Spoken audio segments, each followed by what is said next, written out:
Donc je vais vous faire une mini-conférence et je voudrais en fait vous offrir un outil pour vous permettre d'être bien, pour vous permettre d'être en santé, d'être serein. Et tout le monde m'entend dans le fond? Je parle assez fort?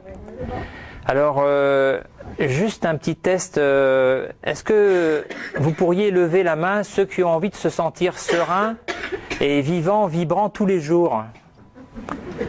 Ah, visiblement, c'est une question.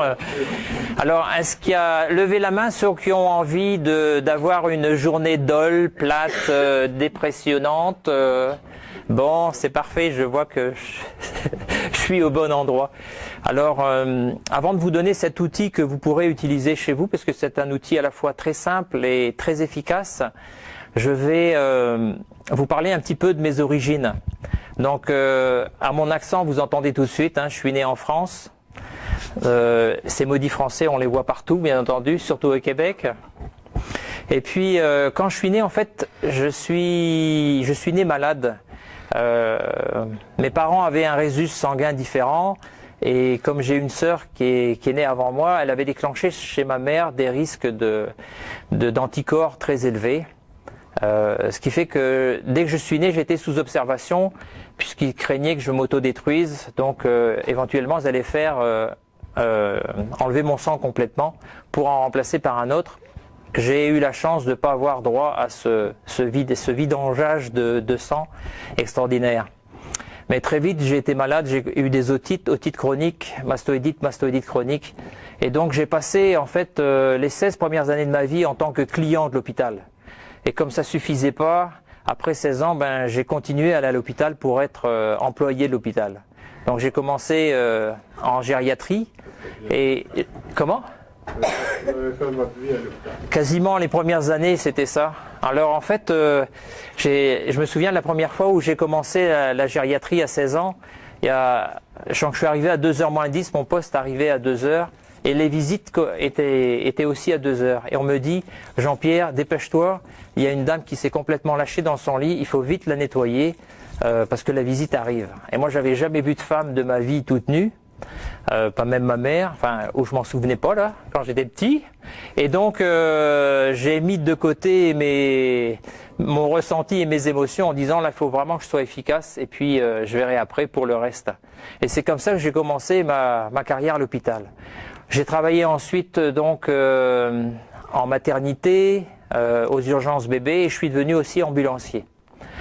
Pourquoi je vous parle de tout ça? Parce que j'ai expérimenté différentes approches. Donc l'allopathie, qui est les médicaments traditionnels pour se remettre en santé.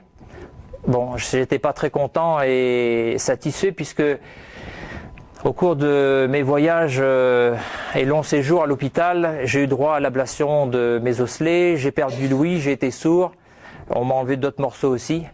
Et puis je me suis rendu compte que ils essayaient quoi, ils savaient pas toujours ce qu'ils faisaient exactement. Et donc, j'ai cherché par moi-même des nouveaux moyens pour me soigner. Alors, j'ai fait l'allopathie, l'homéopathie, l'acupuncture, j'ai changé d'alimentation. Et je me suis rendu compte que la seule chose qui guérissait, c'était l'amour. En fait, c'est la seule chose qui guérit. Là, au cours de mes recherches, j'ai rencontré différentes personnes, entre autres un neurochirurgien de Montréal qui s'appelle Monsieur Martinez. Il a découvert que de deux façons, le cerveau va toujours privilégier la façon qui lui apporte le plus de plaisir. Et si vous voulez bien, on va faire une petite expérience ensemble. Je voudrais que vous vous caressiez le dessus de la main, si vous voulez bien. Voilà, donc parfait. Donc là, votre cerveau est en train d'enregistrer une sensation tactile. Maintenant, et avec bienveillance, je voudrais que vous vous pinciez la main. Bon, à votre avis, votre cerveau, il va choisir laquelle ? La plus douce, et c'est effectivement une des options que le cerveau va faire. Les neurosciences ont découvert que on a plus de 100 milliards de neurones et les connexions qui vont avec au niveau de notre cerveau. Et on est conscient de très peu du fonctionnement de notre cerveau. C'est vraiment un petit bijou. Et j'ai découvert tout au long de ces recherches qu'il y a moyen d'orienter notre cerveau vers une guérison.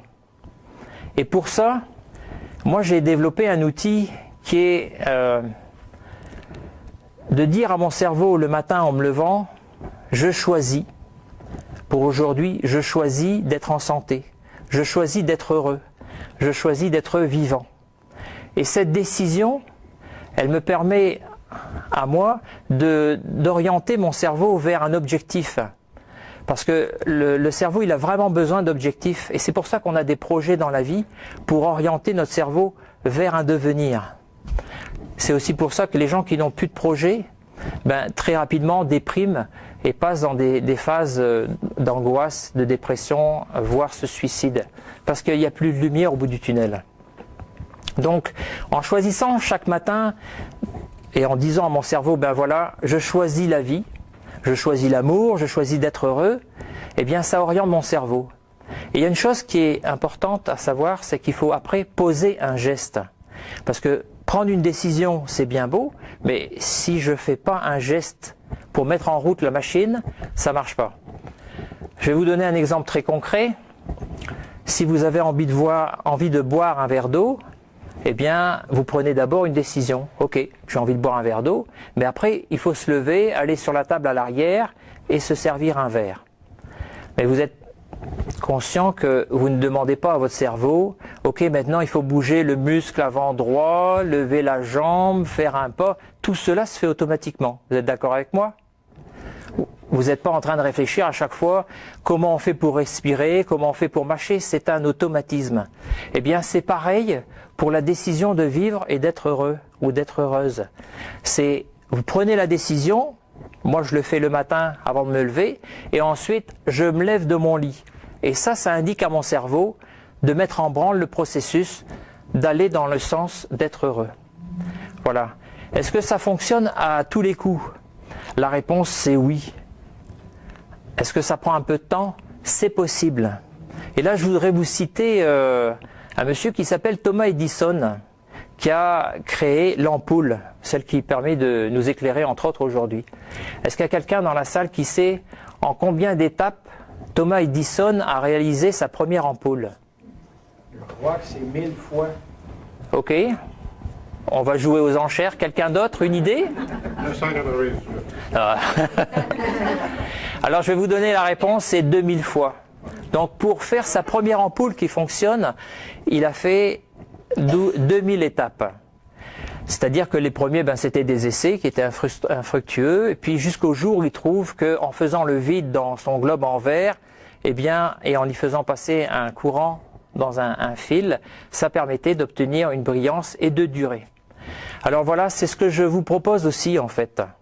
Je vous propose de répéter cette opération tous les jours pour vous permettre de donner l'indication au cerveau d'aller vers du bonheur et vers la guérison pour ceux qui en ont demandé. Parce que j'imagine que si vous êtes là ce soir par rapport aux étirements, c'est que vous avez des douleurs et que vous souhaitez passer à un bien-être qui est durable.